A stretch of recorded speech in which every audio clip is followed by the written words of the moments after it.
Welcome back. We'll give this another try.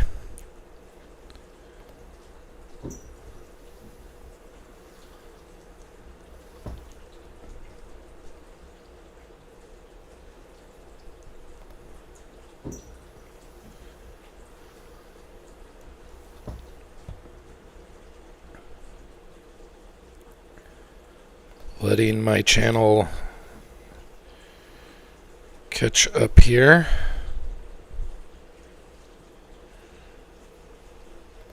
Want to make sure everything sounds good. Sorry about the crash before.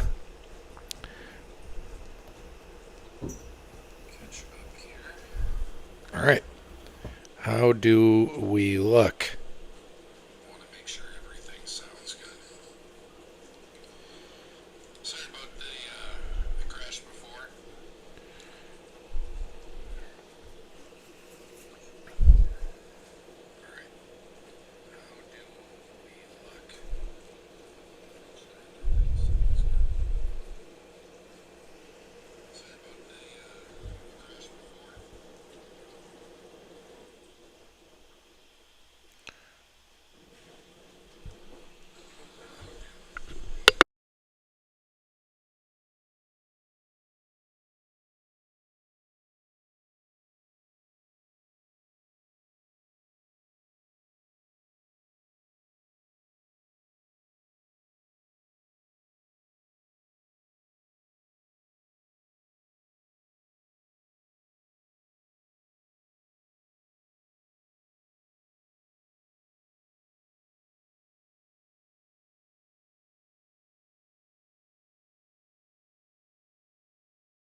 All right, I think we are back.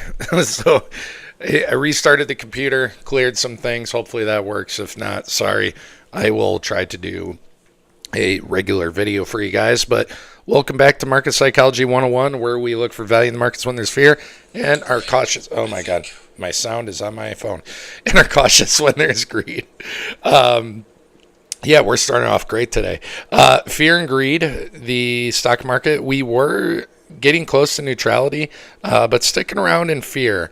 And was just sort of perusing down the CNN page as far as the market momentum, seeing all the different things, as far as all these different indicators. It's always interesting to look at once in a while, especially indexes related to breadth. I don't know if you guys have seen this, but historically, maybe this is something I'll talk about in future stock videos. Historically, this is one of the worst breadth scenarios for the markets in some time, meaning that there are very few stocks that take up a very large percentage of the S&P 500. So things are bloated, and we're going to go the way NVIDIA goes, to put it quite frankly.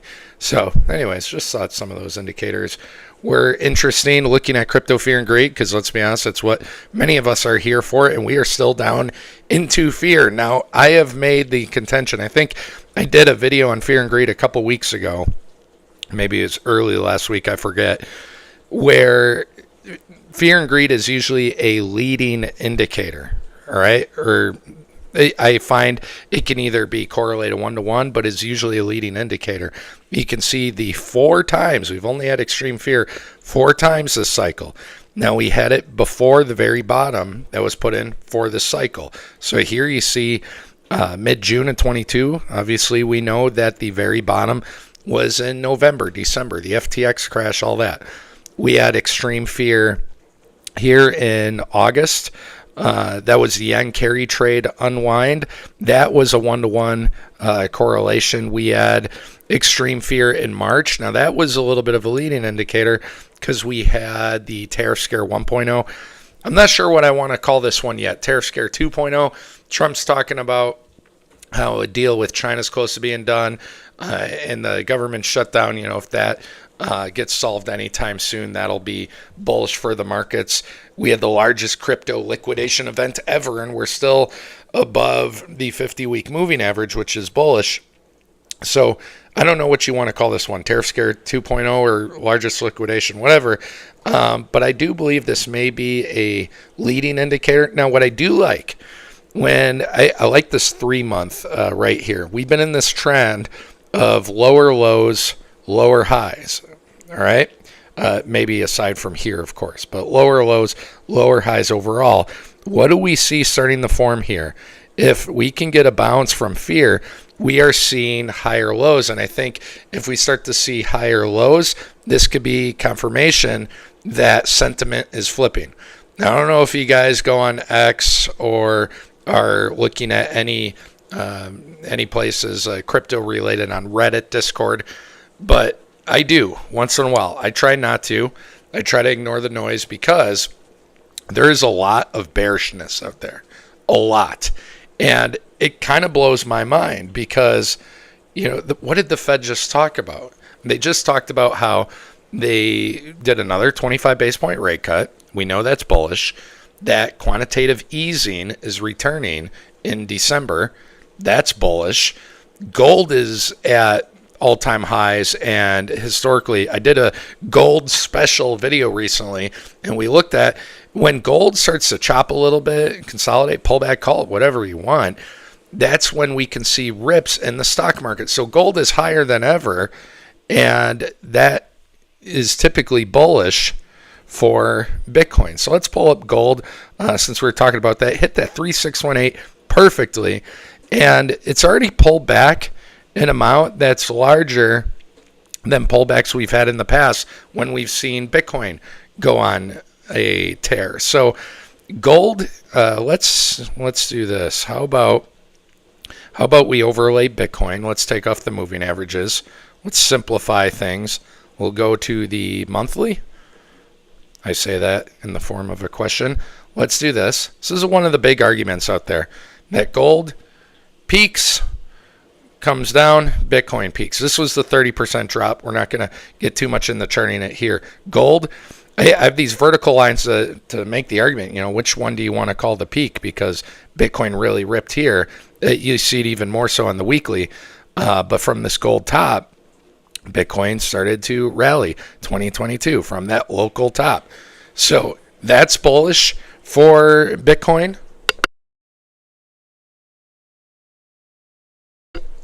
That's bullish for Bitcoin as far as that correlation. And we hit a major fib. Gold is very overbought, and gold does not need to become bearish by any means, I believe. Let's pull up the 50 weeks down here.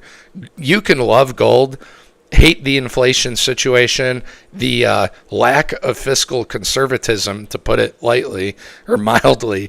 You can dislike all that, and that's fine. Gold can remain bullish while we still get enough of a pullback. Even if gold were to go back all the way to the 50, well, that's the 50 month. Sorry, we have to go to the weekly. Sometimes I forget that I'm on a different time frame, and then I catch myself.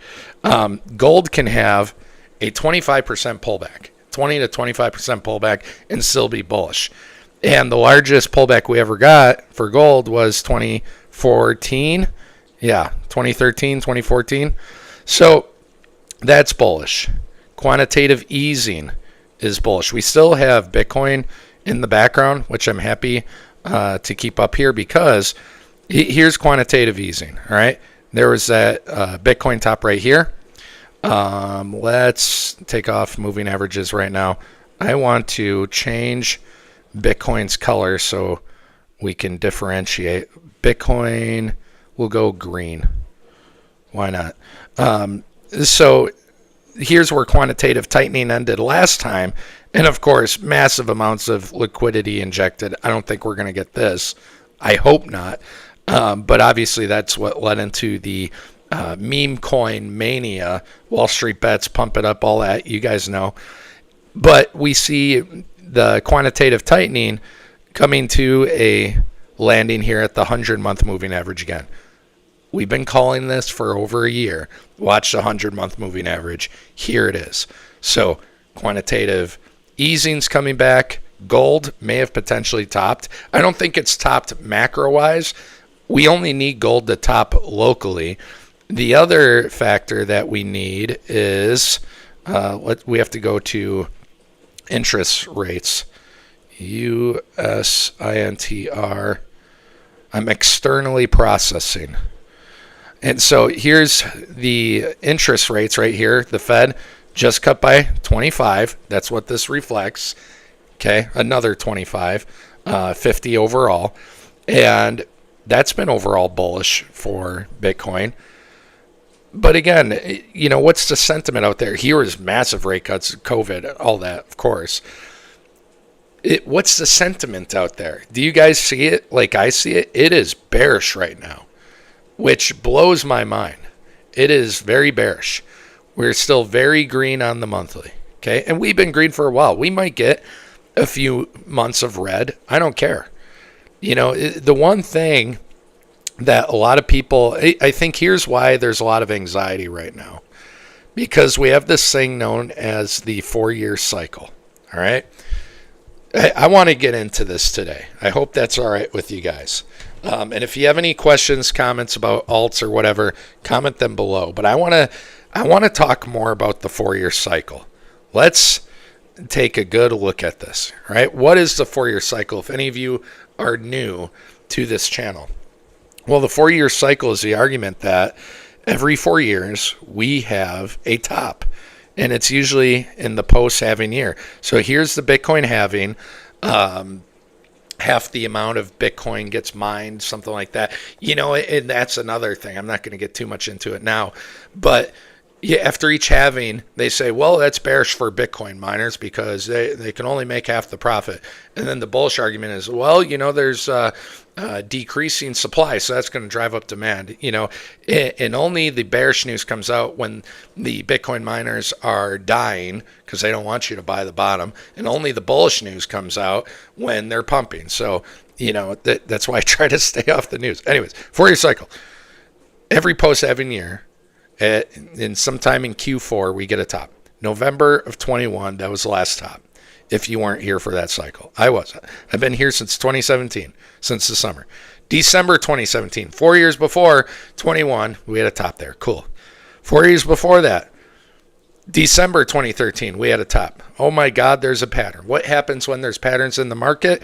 That increases consumer confidence. And here's where I try to put on my market psychology cap and say, whoa. Is this truly as simple as this? That this is another 4-year cycle and we're just going to get this again. Maybe November, December, I don't care. It could be January of next year, that sometime in that frame, Bitcoin tops, we get a rotation into alt season. We're in phase 2 right now. Phase 3 and phase 4 happen at the top and right after the top. So that's the argument, right, for the 4-year cycle. I was on the rainbow chart, sorry. And I'm kind of scratching my head because there's a couple different factors to remember. And, let's start from the beginning. Where was the top for the very beginning? June of 2011. Well, that's not a 4-year cycle. That's not convenient. Okay. 2 years after that, there was a top, but then we had a true top. But even still, that was 2.5 years. All right. So are we just ignoring that data point for some reason? And also, let's remember, we had, as I talked about at the beginning of this video, we had record amounts of liquidity, quantitative easing coming in and pumping the markets. Even though April to May was the first top, or wasn't the actual top, this was alt season. We see that reflected in Bitcoin dominance. Okay, Bitcoin dominance is alt season, right? When the percent of money in crypto that's in Bitcoin, when it rotates. I say this, I try to say this every time to hammer this in people's minds. We do not get alt season until Bitcoin tops and is too expensive to keep buying. I will repeat, we do not get alt season until Bitcoin tops and is too expensive to keep buying. There's a lot of comparisons with 2017. I'll get to that in a little bit. But you see what happens with dominance. Here's the rotation. When was the rotation? You see the data at the bottom. April to early May. And it was a couple weeks longer than the first time around. Do we have that right now? We are bearish on dominance. We are bearish because we're under the 50-week moving average. Being under the 50-week is technically bearish. Once we get under around this 55% area, you can see support, resistance, okay? I think be aware, be on the lookout. Bitcoin dominance might break through this, be bullish again. There's an argument to be made. It's double top before. Cool. All because it's done something before doesn't mean it has to happen again. But, just getting back to my point, this was alt season. And so I consider this the 4-year cycle top. Now, it wasn't for Bitcoin. And there were some alts that did well here, but most of the alts in alt season was here. This was when Bitcoin topped, was too expensive to keep buying, got another rally, all right? Now, I got out here, and I was happy to get out. When it rallied again, I was like, oh, God, did I miss something? And then, this was tough to go through. This was tough, and I will warn you guys, because I see comments out there of people with the miners, the Bitcoin mining stocks saying, I made profits on this large cap. I'm going to rotate into more risky small caps and keep getting multiples of profit. Be careful. Be careful of doing that because that increases your risk. Okay, don't chase. All because, have a plan that's replicable, because when you do that stuff, it's easy to get caught up. All right, your greed will catch up to you. But, to me, I'm like, well, this was the true 4-year cycle in a way, and it was 3.5 years. But then we have, in March of 24, we had a top. Let's go to Bitcoin. I'm trying to make a point here. I hope you guys are following along with what I'm saying.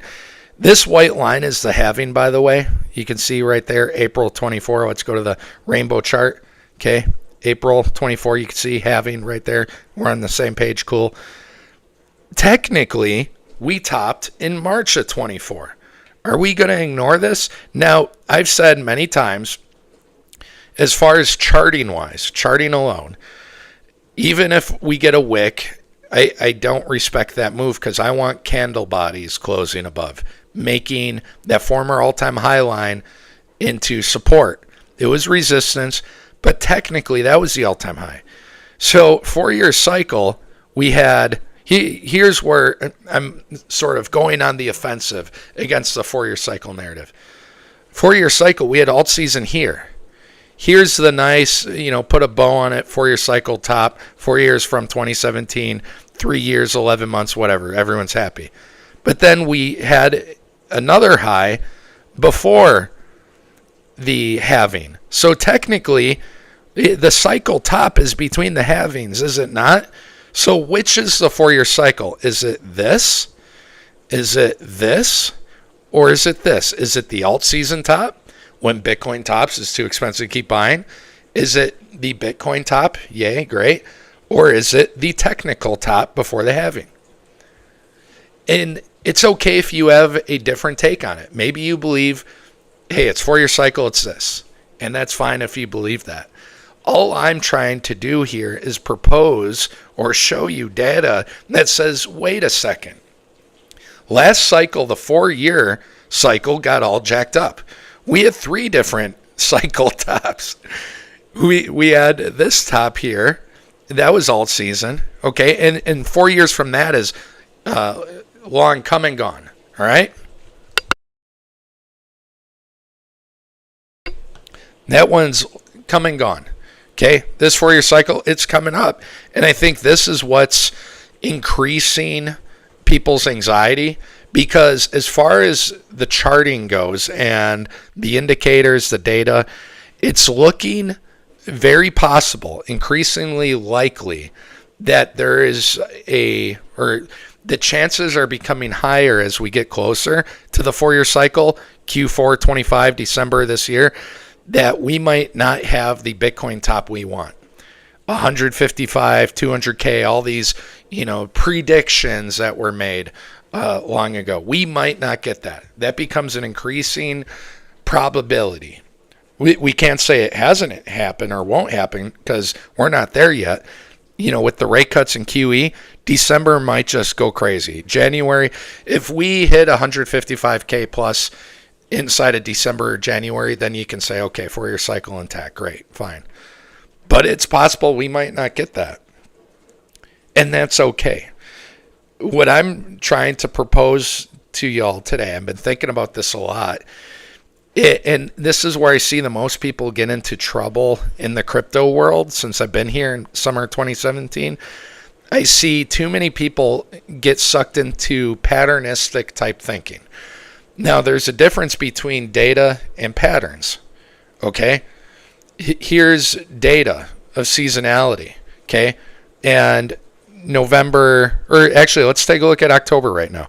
October is it's the third most bullish month for crypto. Does that mean it has to be bullish every time? No. In this month, October looks to be meh. October's chopped people up. It's blended people up. Largest crypto liquidation in history. Okay, so if you get into a pattern like, well, October has a pattern of being bullish, it has to be bullish again. I'm saying you have to pause that type of thinking. In the way I look at it is, here's one piece of data. In the field of psychology or any science, when you do research and you have a hypothesis, a theory, and you want to prove it, you need good field evidence and data, and you need to be able to you need to test your hypothesis, try to prove it right, try to prove it wrong with many different types of data and many different types of testing. Okay, so this is a data point, and that's what I try to offer here on this channel. Let's combine the data points and just ask questions, pontificate, sort of digest, instead of, so many people in the crypto world are obsessed with making predictions and being like, hey, I got this right. It drives me nuts when I see people point out, like, hey, I got this right a year ago. Let me replay that clip. It's like, all right, well, if you're going to do that, replay the clips of things you got wrong. And I made a prediction video at the start of this year for fun. Full well knowing I'm probably going to get things wrong. I cannot wait to go back and play that and point out what I got right and wrong. It's not about being right or wrong. It's about having a strategy to make money and letting data inform our decisions, using fear as an indicator, right, or emotion as an indicator, not a decision maker. So lots of reasons to be bullish. I want to get into, if you have we have a comment here. If you have any questions or want to look at a certain altcoin, comment below. I'm going to butcher your name. Integra AEM says, I actually think the 4-year cycle is mostly linked to the SPX 4-year cycle as well as the presidential cycle. And I think there's a lot to agree with that. Excuse me, let me get some water. I think there's a lot historically to agree with that. But I'm going to throw you a curveball. All right. Yes, we are coming up on the midterm year, which is usually the worst. Okay. Let's go to the SPX, the SPY, the S&P. Let's simplify things here. We can have peaks on average every 4 years. Okay, here is a peak, January 25. When was this one? November 21. So about, it's within the 3 to 4 year range. 21, 18. I think so. I guess so. It depends. Like, to me, when I look at this, I'm like, well, it depends. Are you calling a range of a top or exactly a top? Let's take a look at these 11. This was 11. This was 15. So that would be 4 years. This was 07. That was 4 years. But we didn't have truly a top in 03, unless you call that a top. I don't really. And that's my cat's feeder. 1 second.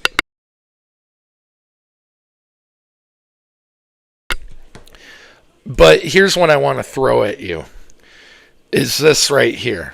Okay, I agree with you, mostly Integra AEM, that the SPX, the S&P market cycles, it can have tops about every 3 to 5 years. I'd agree with you there. And I would agree with you. I mean, this is a chart. I've seen another one that shows like since the 1930s that this is normal, okay? Since the 1930s, this backs up. So 100 years of data. But I will throw this at you. We are in different times right now. Why is that trend line there? Because we are in a bubble, kind of like we were in the .com bubble. We are in the AI bubble. The Shiller-P ratio confirms it. So I think I'm going to make a hypothesis to you, and again, we don't need to solve this today, but this is my hypothesis. I'll gather data and try to prove and disprove it within the coming weeks and videos as I look at different charts. But when we get these massive bubbles with low breadth in the market, again, .com bubble, AI bubble, when we get these end of a secular bull run, and what I mean by that, bull runs that go on for years, maybe even a decade plus, that it changes that 4-year cycle for the S&P. It starts to have a blow off top and then it resets. Because again, as I showed you, 2003, from 99 to 2003, I don't really consider that a 4-year cycle because that was more of an 8-year cycle, even a lost decade, if you will. All right, there's stocks, if you bought in here, you would not have seen the high for over a decade. All right, if you're lucky, you're like, yeah, I'm finally getting my my returns back to where they were, and then yoink. So when we get into these secular bull runs where we have these tops, much like what we have today, I mean, look at this massive channel we've been in. When this tops, it's not going to be 4 years. It's going to be a little bit different. So we are very much in a bubble. And I say that not to scare any of you away. I think, how do I want to word this carefully? All because people are saying we're in a bubble, and technically we are, does not mean we can't go higher. If you go back and look at the data from 99, from when the Shiller PE ratio crossed up in the 40, that was late 98, early 99. All right, where's the Shiller PE ratio right now? Almost 41. Okay, when you go back to when we were close to that, so January, February, the market's still at a year up and another 25%. So all because we're in a bubble doesn't mean we have to come out of it anytime soon. We could still have a year of bullishness. There have been times, people are really worried about an 87 style scenario where the bottom just falls out. And I mean, if that happens, yeah, that would suck, but you'd have to buy that up as quick as possible. We kind of had that in April where the bottom just fell out and then we V-shaped recovered out of it. And we had that in 2020 as well with the COVID crash. So if the bottom falls out within a matter of months and goes down 30% plus, let me pull up one of my favorite charts. Highly recommend screenshotting this because you don't get to use this often, but when you do, this is an amazing chart. When the bottom falls out inside of a few months, look how rare of an opportunity that is. Okay? I don't think that's going to happen personally. At least my hypothesis is that we're going to get something like this. Let's go back to the S&P in 2000, that we're going to get a rounding motion. So linking this with Bitcoin, I believe this gives us room to run. I believe that this obsession with the 4-year cycle, that if we don't see Bitcoin get to 155K or 150K plus by the end of New Year's, that this cycle's done, there's no alt season. I find that to be rubbish. Tying it, I went in a lot of different directions. I hope you guys are following with me. I get on these tangents when I get into professor mode. But again, put a nice bow on it. We had 3 different 4-year cycles. The the technical, or three different tops. The technical top between the halvings in March 24, the actual 4-year cycle for Bitcoin, yay, and then the alt season top. Three different tops. Okay? I'm not obsessed with timing. I see a lot of people say, well, from bottom to bottom, or from bottom to top, it takes X amount of time. From top to top, it takes an average of X amount of time. From having the top, it takes... Okay. Like, that does nothing for me. To me, that's patternistic thinking. And I see people who get into other crazier stuff like the planetary alignment and moon cycles. I think it's nonsense. So, there are significant lows every 4 years, or about every 4 years. Still think SPX tops around 7,500 in a couple months. Let's take a quick look at that, and then I do want to jump into more crypto. Integra, thank you for all the comments and joining in the conversation. 7,500, I would be curious, is that... I'm going to add some fib extensions here. I'd be curious where that is. Let's see. 2.236. And then there's the 2. I'm thinking out loud here. 1.8.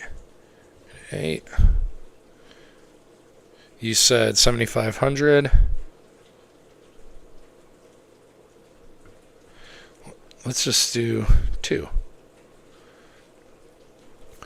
So I'm going to keep these up here. We do have this trend line.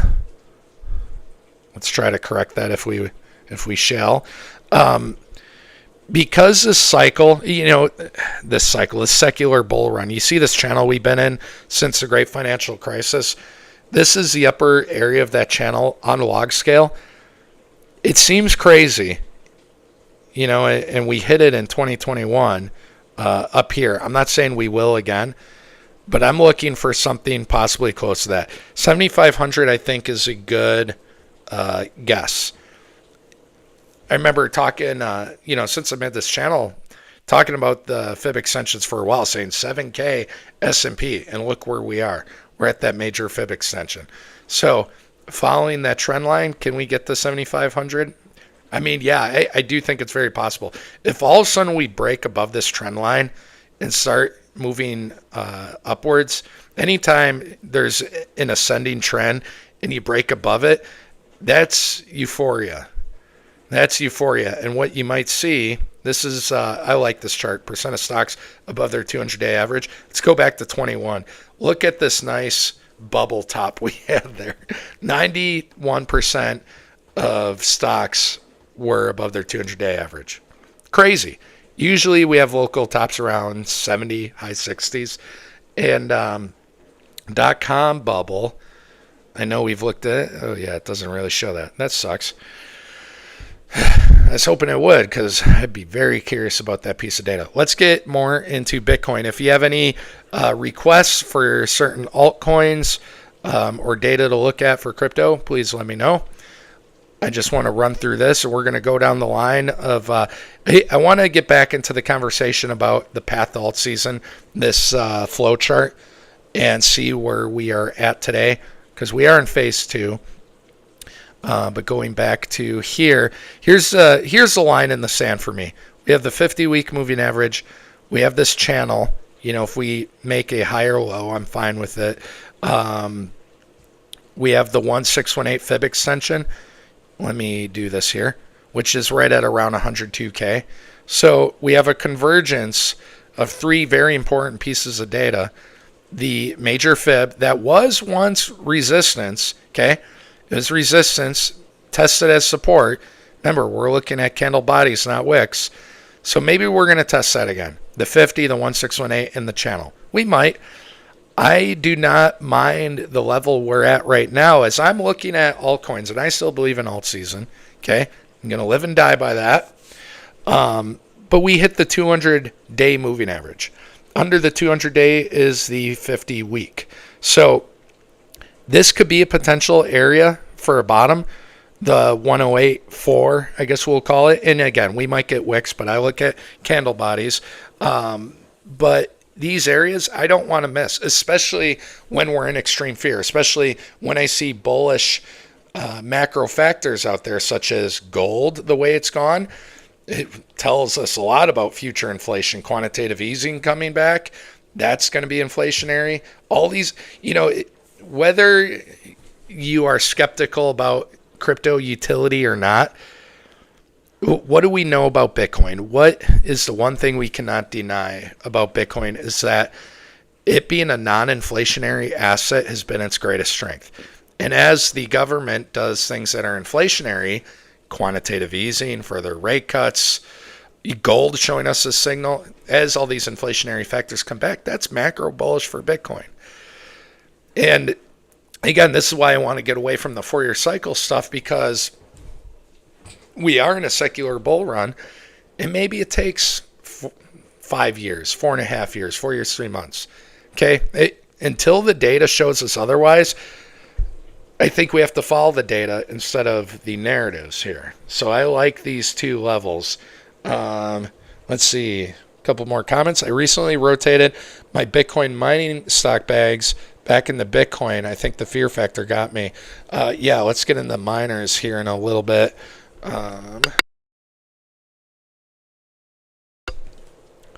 In terms of altcoins, I'm still holding my bags. Biggest holds are Doge, Litecoin, and Near. Yeah, again, what I'll say about altcoins, and if there's one thing I can be better at personally, I'm telling you, what I've learned from being a altcoin hodler and making money off altcoins, not making money off altcoins. I've made money overall each cycle, each of the past 2 cycles, and I'm very much in the green. I can sell my mining stocks and be very well in the green, but I still believe in alt season. Here's what I'll tell you, Integra, if it helps you feel better. This cycle, I'm just going to walk you through what happened. I had about 5 different altcoins, and 2 of them did well. Okay, I remember me and a buddy making fun of Doge while we were working out in the gym. The only other person I knew who wanted to talk about crypto, we were making fun of Doge. We shouldn't have made fun of it. Anyways, 3 of the altcoins that didn't run, I mean, there was a lot of good news and things about it, and they seemed like very safe plays, and they weren't. But 2 of the 5 ran. I got into Tron, TRX, when it was at 1/5 of a cent, so I did very well with that. I didn't sell the very top. Regrets, but I did very well with it. Last cycle, I was in even fewer, and I'd say my percentage went from 40% to maybe 50%. One of a couple of them were kind of flat. I didn't lose money, except on one. One of them, there was one I lost money on bad here. That was AppCoin, and then another one I tried getting in. I was wondering if there would be a bottom around here, and I got in before the true bottom. So there's been a couple altcoins I lost bad on. Here's what I'll say for altcoins.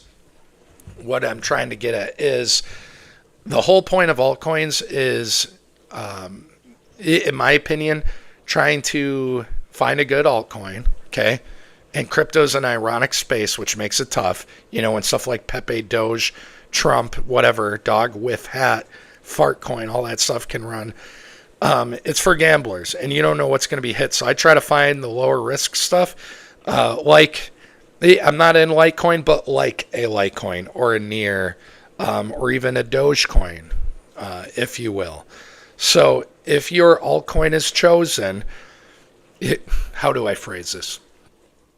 When your, excuse my language, when your shitcoin runs, and let's be honest, most of these are, take profits.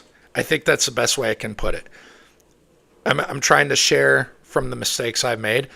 When your piece of trash runs, and they're all trash. I mean, they don't really do anything for us outside of make money, and we're hoping that we buy the lows before the whales get in and then exit on the big pumps. When your garbage runs, take profits. That is probably the best way I can summarize it, okay? So, let's go through some of those. Doge, Litecoin, and Near. I do have some Doge.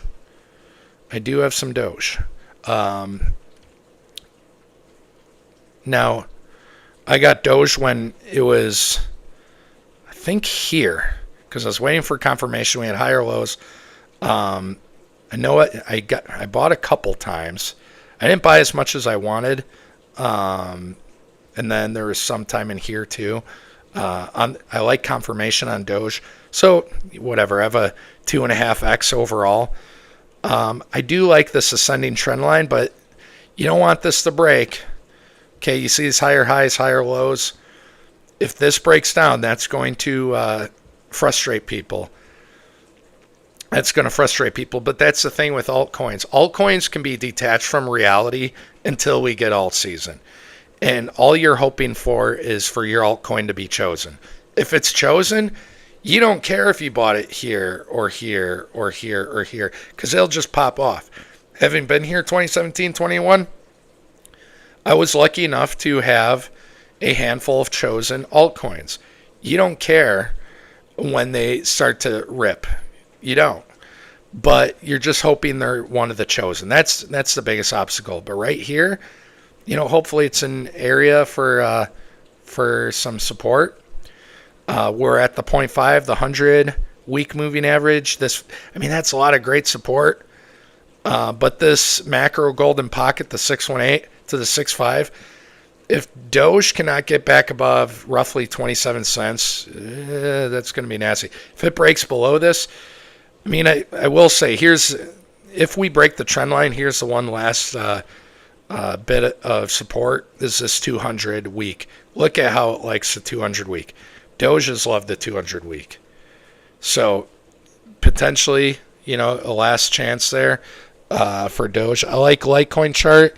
Since 7 years, compressed triangle, very similar to XRP before the 500% breakout. Agree with you. Yeah, agree with you. I've made that comparison before on this channel. Looking at XRP, I believe it's the US dollar. I have a couple different charts. One from this top and one from the top in 2017. And so, higher lows. XRP keeps knocking on the door. I have this off log to show you the targets, and I really believe if XRP, if we get alt season sometime and it breaks up, I'm looking at high $5 to $9 XRP, and I would be getting out completely there. I know there's XRP people who don't believe in market cap, and they think it's a myth, and XRP is going to $10,000 and going to be worth more than the entire global GDP. XRP cult people, they drive me crazy. I'm not anti-XRP, I'm anti-stupidity. But yes, I hope you have a realistic target, is all I'm saying, of where to take profits. Let's look at Litecoin. The thing with Litecoin, it is a quote-unquote safer altcoin. I'm not sure if you're a fan of sports. Different sports. I love watching football. One of the things I look for, or when I judge a player, is what's their floor, what's their ceiling. We have to add the 6.5 here. Litecoin to me is a medium floor, low ceiling altcoin, and that's okay, because if you just want a safe 2 to 4x, that's absolutely fine. Now, here are the tops of Litecoin. Okay. And again, I think as far as Litecoin, let's take a look at this channel here. Just current price action. It's, good supports. It's under the 50, which is technically bearish, doji, undecided. So it could break back up. A lot of supports, 0.5, 100, 200, lower area of the channel, which it is honoring. So hopefully you get a move up out of that golden pocket, macro fib, out of this channel, then we'll see. But I would say, the thing to pay attention to is, where is Litecoin going to be when Bitcoin is topped? Is it going to be here? Is it going to be here? If Bitcoin is running and it's just flying and we have euphoria and it's going 150K plus and Litecoin's knocking at the door, yes, I think very much reason to be optimistic. But if it's just hanging out down here, and then after Bitcoin tops, comes up to here, I would be taking profits. Not financial advice. I've just seen this play out last cycle. XRP, Bitcoin Cash, many other alts that did well in 2017 that underperformed expectations in 21, whereas meme coins were. And all I'm trying to say is temper expectations, or make sure you have a strategy. I have what's called a trailing stop loss. So as my holdings pump, I have a stop loss that hangs a certain percent behind it. And if they start to come back down, I can take profits and at least get my return on investments plus some extra profit on the way up. So let's see. But yeah, the potential's there for Litecoin. My average is $60 on Litecoin. I will be happy around 300. So 5x. Yeah, 300 is that 888. I think that's smart. If your average is 60, I mean, yeah, I like where your head's at. The thing, I will say this, you can look this up. The thing that bothered me the most about Litecoin this cycle, they made a tweet, and I don't know why, but it pissed me off so much. Because I've always liked Litecoin. I liked and respected Litecoin because of this chart, to be honest. It's nice to know there are safer, lower risk assets in the crypto space that won't just pull the rug on you and that people can trust, because it's being here since 2017, crypto gets worse every cycle. We had BitConnect, and you can look up that lore, go down that rabbit hole after watching this. We had the BitConnect pyramid scheme crypto crisis here in 2018. Then we had the FTX crash, an exchange crash, whatever. Now we have Polymarket and all this other garbage and Solana meme coins, and the space is just getting worse and worse. And so I like when there's something safe like a Litecoin. And what upset me so much is they had this tweet that went out, and I know it's just a joke, but to me it really wasn't funny, because it's like, you were the safe one, you were a good one. They're like, we now identify as a meme coin. And pretty much like when you say that, or in my opinion, when you say that, everything I liked about you went out the window. I don't want you to be a meme coin, Litecoin, the people running Litecoin. You are not a meme coin. To me, that's gambling, and that's the biggest issue right now, is the whole gambling culture. I think gambling being in all our sports, gambling's infecting the crypto world, especially with all these memes. I don't want that infecting the top utility coins. And so that, all I'm saying is that gave me pause. But I hope Litecoin does well for you. What's the other one you said? Near? I do like Near. I think Near has potential. I do not want that one. I want this one. All right, what was I looking at for Near? Let's do a couple things with this chart. And if anyone else has certain charts you want to look at together, comment them below. All right. So with Near underneath the moving averages, I mean, here's the nice thing. Even though it's bearish, I do like when the 50-week and the 382 are close together. If Near can get above $3.12, that's going to be nice for you. All right. So knowing that, let's just look at this chart. Let's go to the daily. So what I did here, I drew a low to high fib, and then we have some extensions down here.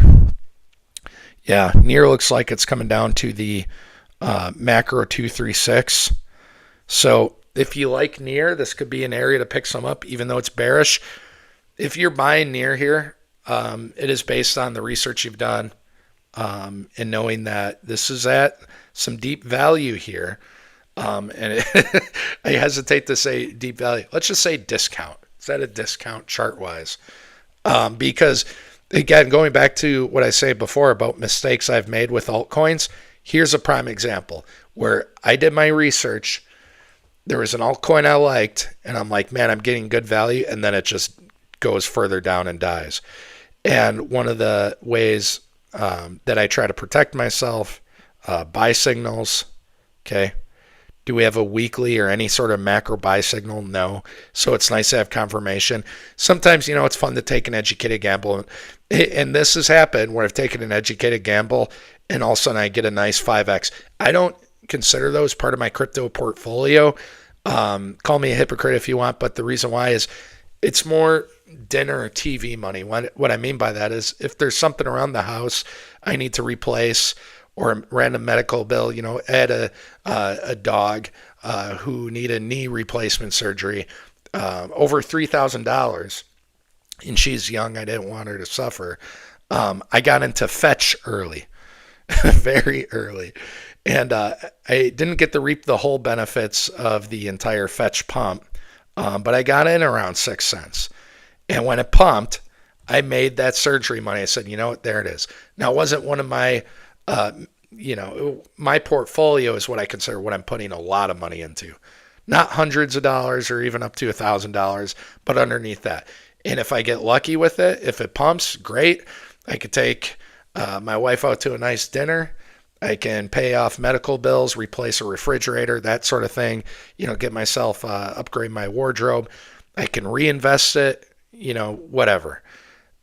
So that's what I call educated gambles, stuff like that. And by the way, speaking of Fetch and Near, I think Fetch and Near are kind of at levels to consider. But going back again to mistakes I've made, ways I try to protect myself, is in charting with confirmation. I would say if I can learn one thing from the mistakes I made is how to get more confirmation. I like the buy signals, and I also like the MACD. Right now, when we see the MACD down here, not just red, but moving averages down here, there's not a lot of momentum behind it. But you can see here, when the momentum's crossing up, look at that nice pump.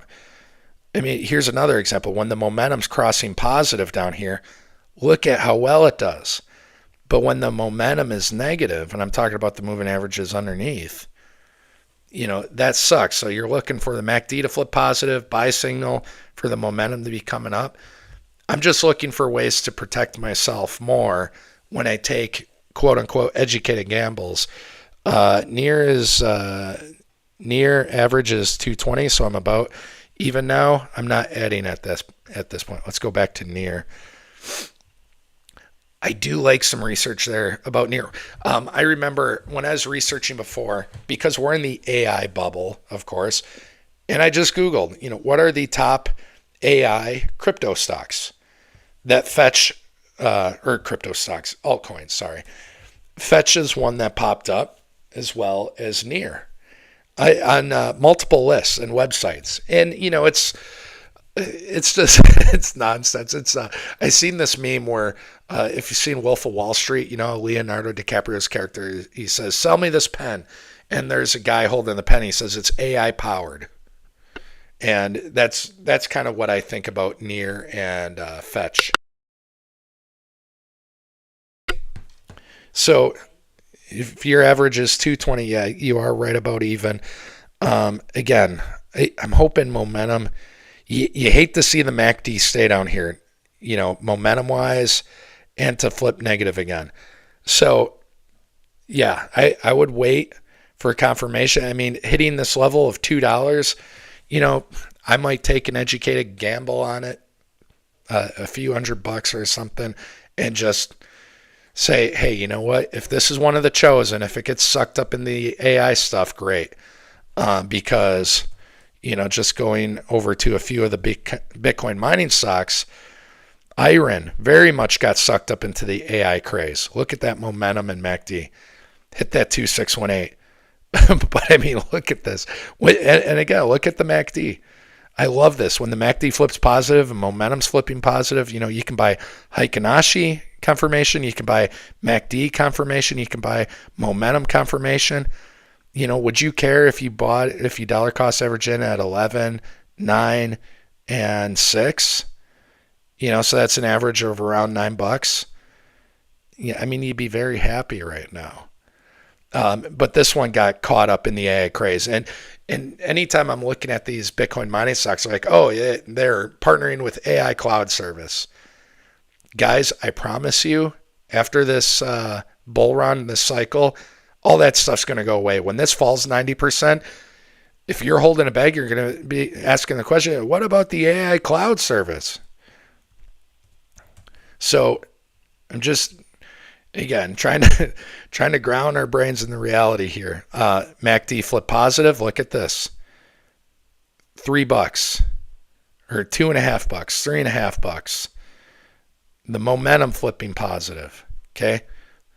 A little bit of resistance there, $6. So let's just say an average of $3 to $4. I mean, you still have a 5x. So again, I'm looking at different indicators and ways as a dollar cost average to protect myself. I have some Cypher. Cypher's another one. Oh, they're partnering with AI, whatever. Riot, done well. Man, I want Riot to break up through this golden pocket. And I will say, I mean, just what I was talking about. Look how this MACD momentum is up there. I'm very happy. I think Riot, should the government reopen sometime soon, the China deal gets done, all that, I think Riot could fly. I really do. Not telling you what to do. I have bags of Riot. I have gotten Riot $7. Okay. I think this one could go bananas. BANANAS. Let's see. You have SUI. Got in at 50 cents and sold at 510. Nice. Good 10x there, man. Congrats. So that was so pretty nice gains. It's crazy when something starts running. And I want to give you a round of applause. Your crypto ran and you sold it. You took profits. I'm proud of you. Not a lot of people are smart enough to do that. A lot of people bag hold. So you got in 50 cents. I assume, ooh, you dirty dog. Did you get in down here? Probably in 23, if I had to guess. Comment below. Did you get in 2024? That would have been a nice buy order. I'm assuming 2023. And then you sold at 510.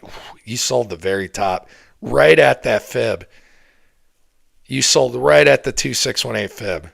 I'm proud of you. I've said it before. I have very smart viewers here. And I learned stuff from you guys.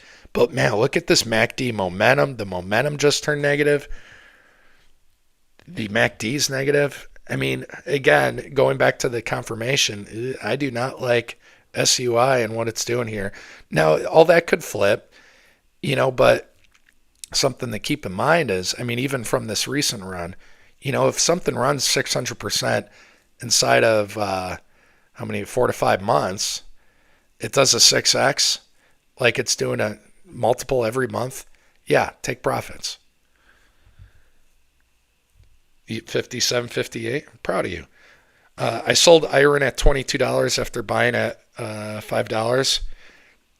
Profit is profit, even though it kept running. I do not. I'm proud of you. I'm glad you don't regret it, and I agree with you.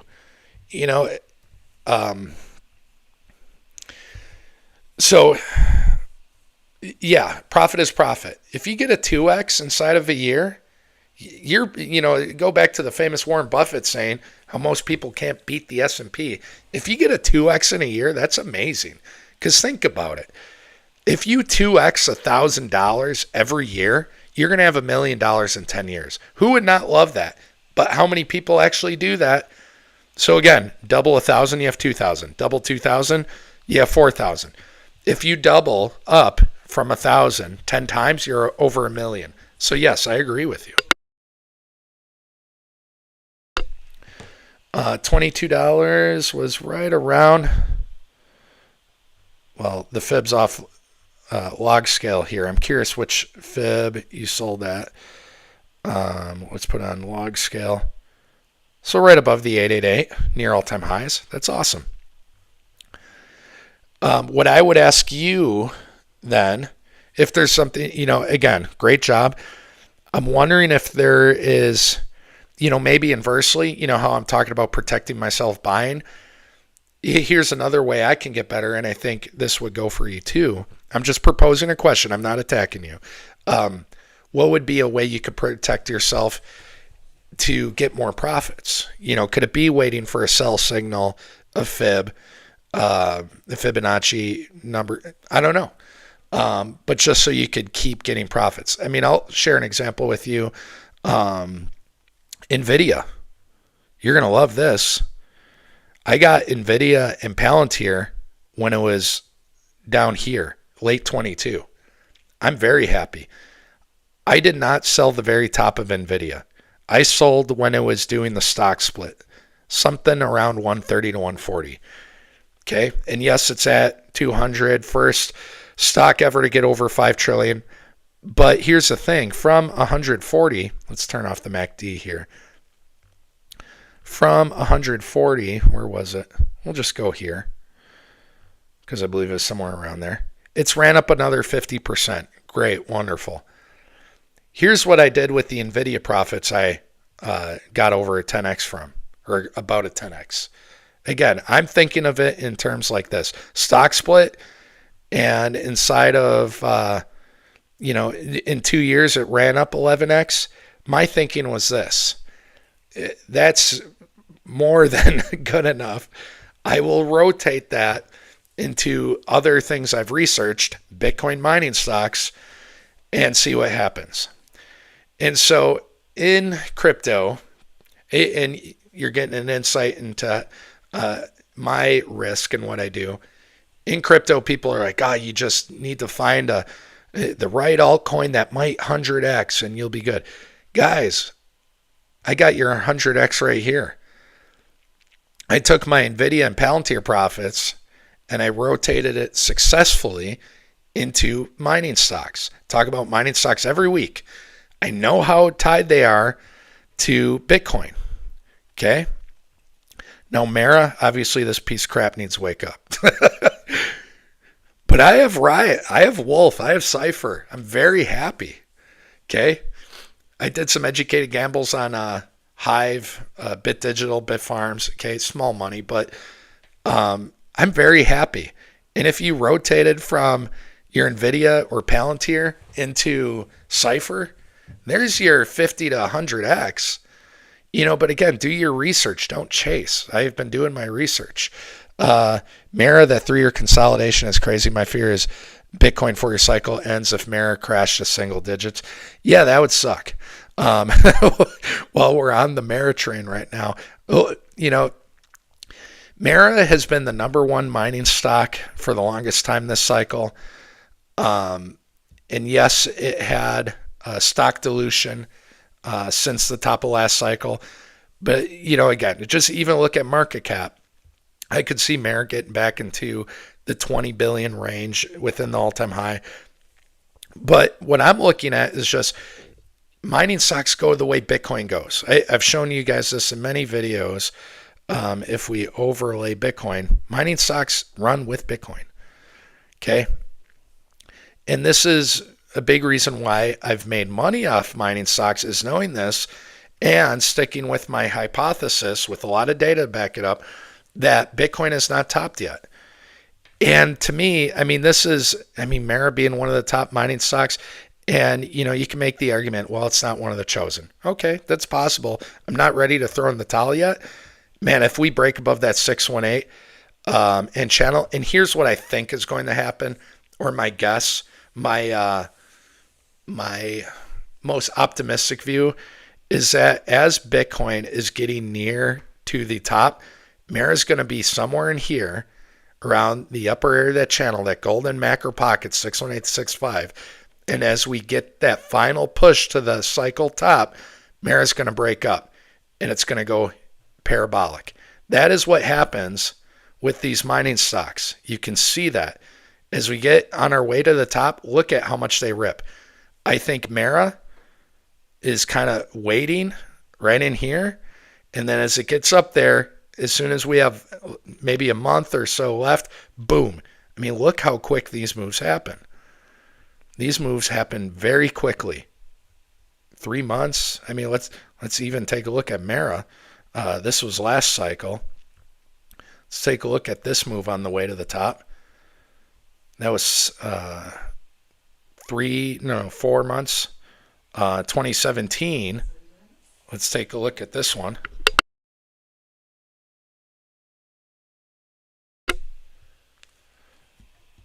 I mean, 14 days, half a month. Are we going to get? There's a lot of comparisons. It's 2017. Heck, let's even stretch it. Let's say a month. Whether it's 3 weeks, a month. Like if all of a sudden the mining stocks are just ripping, yeah. And other ones already have. I mean, iron. I mean, this right here is like, damn. But I will say this. These mining stocks were down here. The large caps have been the ones kind of waiting, lurking. So I'm hoping they'll pop off closer to the top. Let's see. But yeah, Daniel, I agree with you. Congrats on NVIDIA. I got in around 45, so at 139. Nice. So nice 3x there. I mostly rotate my profits in Bitcoin dollar cost average. I like it. I believe in Bitcoin long term. Yeah, likewise. I mean, the more I look at gold, there's so much talk out there about gold. But if you watch the video, one of my longer videos in a while, apologize for that. But what I did is I looked at gold and its relationship with inflation and how gold responds well to inflation. It front runs it. Quantitative easing coming back, rate cuts. There's a lot of inflationary factors, and that is bullish for gold and Bitcoin. It just is. One of the reasons the stock market goes up, it's not necessarily that the value is going up, even though for Bitcoin, I'd say the value for Bitcoin is increasing. We know that to be true, but our dollars are decreasing. As our dollars decrease in value, since last cycle, we've had 25% inflation or 25% decrease on the value of our dollars. So, what would that be? Like your $1 from back here is worth 75 cents now. Like it doesn't go as far. But Bitcoin, which is non-inflationary, that will naturally drive its price up. Tesla and Doge, please. Charles asks. And apologies for being so late. Apology not accepted. I already talked about Doge. I'm kidding you, man. Thanks for being here. Doge we talked about. This ascending trend line. There's the 100-week moving average, I believe. Yep. We talked about this, but, kind of last hope would be if this trend line breaks, Doge has like the 200. And as we've gone up, it has like the 200 as support. So I would keep that in mind. Is this 200 if we break down from this 0.5 fib? I did want to take a look at the MACD on Doge. Talking about. All right. So, I don't love this. I was talking about MACD negative and momentum. Whenever the momentum's negative, that's not good. Now, we got teased here a little bit with the momentum coming up. So, hopefully, maybe we'll go sideways and then up. Let's go back to 21 when Doge really pumped.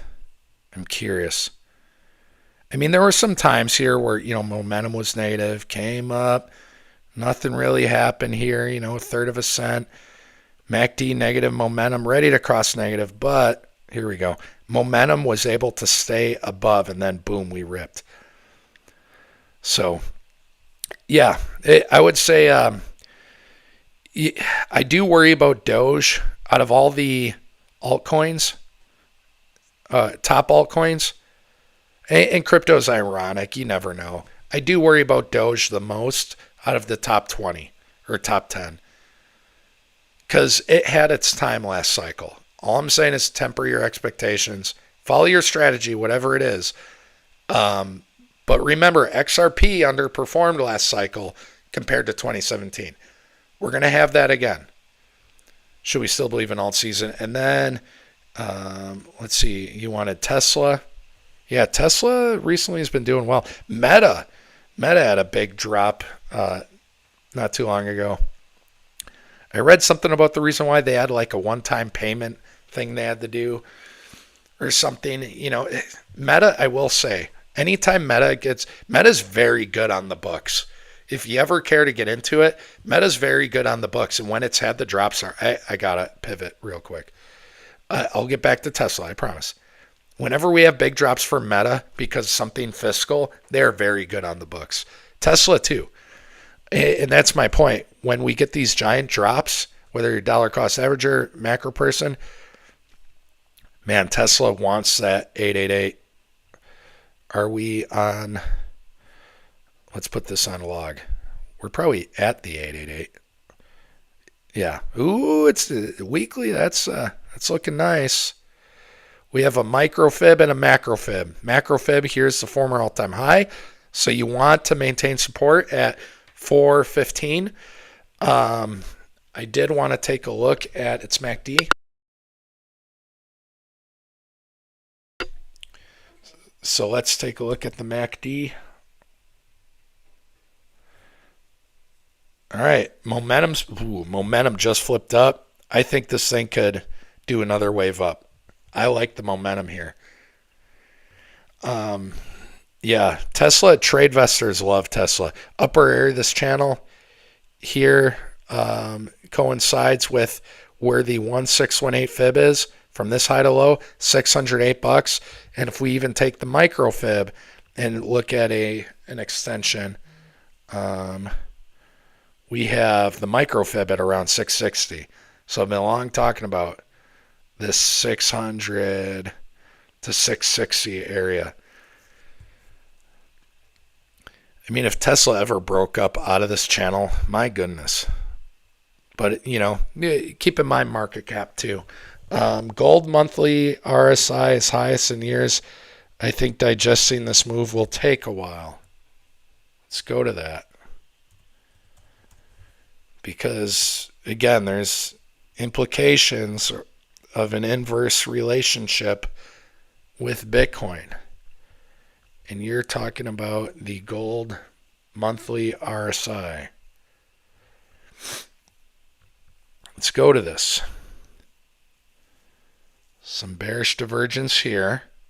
Okay, came down, consolidated for a bit. Retested that high. You see how things were turning bullish here, turning up. The gold art, yeah, I mean, it's very overbought. It's highest in years. Digesting this move will take a while. We're at, what, 95? We were, yeah, not since, I mean, that's the comparison right now. We have the dot-com bubble comparison. We have the inflation comparison. Here's the inflation comparison. And while gold was taken off, our dollars, the US dollars, were taken off the gold standard during Nixon, 73, something like that. And this is what happened. We had inflation and wars. It's anytime the economy is struggling, we get wars, inflation, unemployment. But yeah, gold is back up there again. And it'll take a while to digest this move. I agree with you. And again, I think if anything, this is showing that we can still be macro bullish. Now, what would I put us at? More here, early 70s, or here, the 80s? To be honest, I'm kind of leaning towards somewhere in here. As far as this move, I do think it'll be digested for a while, and sometime during that digestion is the argument for when Bitcoin runs during these digestion periods. Okay, these gold areas are those local tops before Bitcoin runs. I see NVO as a 5 to 10x long term. Thanks. Really think it's time for Bitcoin to rise now that gold is hopefully trending sideways. Yeah, I mean, that's our hope. It hit this fib nicely. There was an indicator I used that was showing a nice topping signal. Was it this one? I mean, that's a very nice topping signal. Reverse Cutler RSI. There's a couple. And then on the weekly, it was, I love this indicator. It's been one of my favorite recently. One of you pointed it out. Thank you. The Mayer multiple band. It hit that area nicely. Hit that fib. Hit the band. It's kind of like not a log regression totally, but there's a the reverse Cutler RSI saying it's overbought. RSI saying it's overbought. I agree with Integra saying we'll be digesting it for a while. I agree with that. And we back tested the data, and we know that it doesn't need to do a 30% pullback.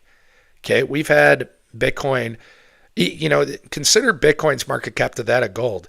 If there is an inverse correlation and rotation that happens, we don't need 30%. Even 10%, 5 to 10% is more than enough. But yeah, we have multiple indicators saying, hey, this could be a moment. We'll see. But we have to see a detachment, a divergence. NVO, I do not know anything about NVO. Are you talking about the stock or crypto? It'd have to be a stock. Novo Nordisk. NVO. I need to do some research.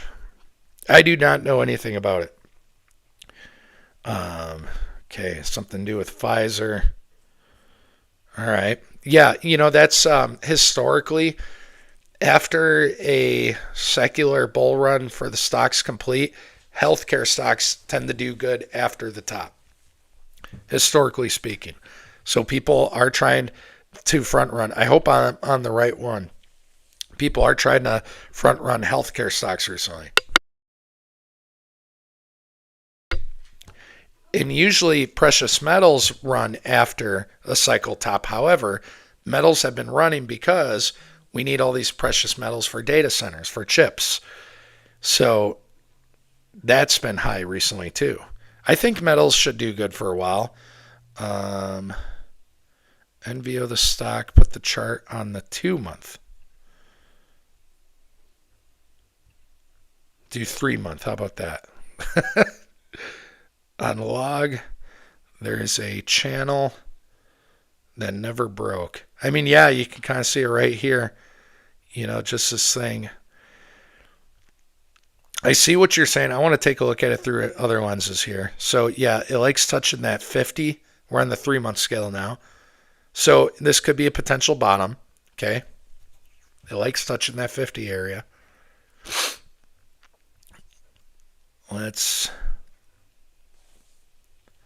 I want more confirmation from this RSI. If I sneeze again, I'll mute again. I want to go to just the monthly here. Okay. Yeah, very oversold. How's the MACD? I know nothing about. Ooh, I like that MACD. Outside of the momentum's low. Yeah, that monthly, it does look like it wants that 200 there at around 44. So yeah, I would need to do research. I do not know anything about it. I want to get back to some crypto stuff. We talked about some mining stocks. Let's get into our phases. Let's go through the phases here. Okay. Because I think this is good macro data to look at. Let's look at Bitcoin dominance. And then, sorry about that. Bitcoin dominance here. Bitcoin dominance. MACD.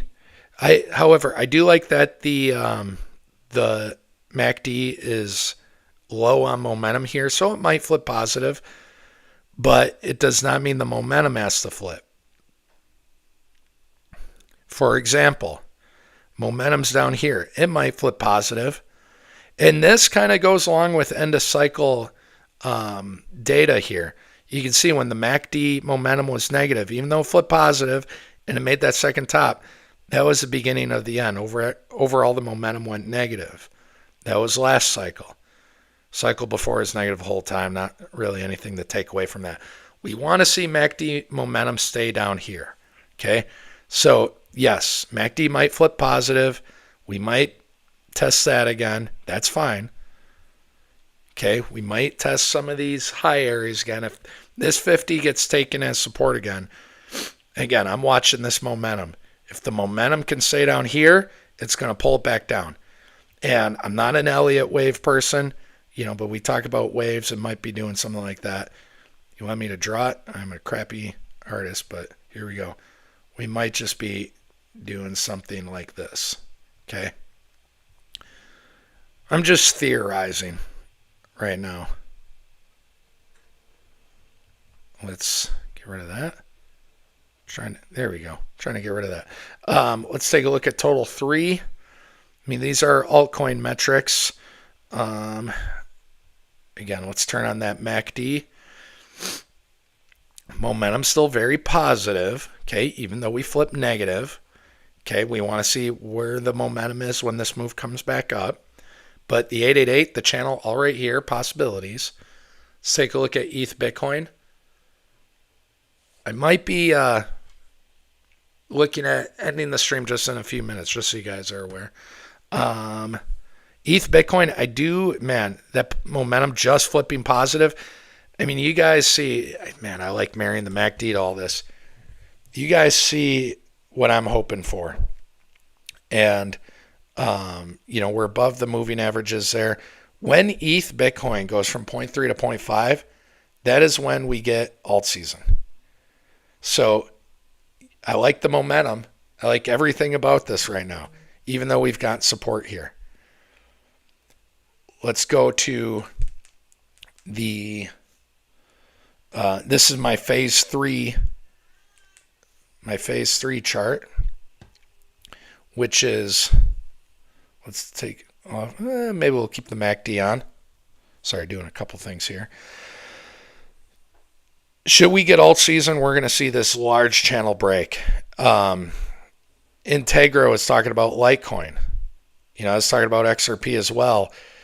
Those macro charts have to break up. And once this does, I think that'll show us a good opportunity for alt season once this breaks.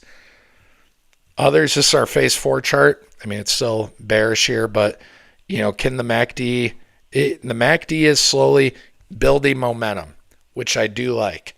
Once momentum flips, going back to what I was talking about earlier in the video, I do like a lot of the data out there to show that there's momentum heading in the right direction for a possible 4-year cycle. Going back to the start of this video, I do think the 4-year cycle is still in play, but I do also see the anxiety and nervousness growing of if it's not exactly 4 years. And again, I'm going to let the data lead the way. It might be another 4 years and everyone will be happy. But if it's not, I want to see the data showing me that it's truly over. I like the momentum being negative here. As Tether dominance sinks, so does Bitcoin, or Bitcoin goes up, sorry. So I'm looking at this lower low trend line as well as the 100-month moving average. Look at that monthly momentum, how it's negative. This being negative wants to pull Tether dominance down, which is when Bitcoin tops. Let's just go through a couple other charts here. Ethereum, and then I'll be heading out here. Momentum's negative. This one coincides nicely with Ethereum tops. That's your ticker there. ETH _ RVTAD J90. Let's take off the moving averages here. Let's add on Ethereum. You'll see what I mean in a second. Of course, it makes it the same color. Let's change that. Okay. You see the inverse correlation. So as this indicator goes down, we see Ethereum rip. And look at when the momentum was very negative last time, how it pulled that chart down, and Ethereum's top was right here. Okay. Our momentum's negative now. So again, I think macro chart data, it hasn't led me to believe anything different, from, again, maybe we get a 4-year cycle, maybe it's a 4-year, 6-month cycle. I don't know. But all the macro charts and indicators, nothing's changed for me.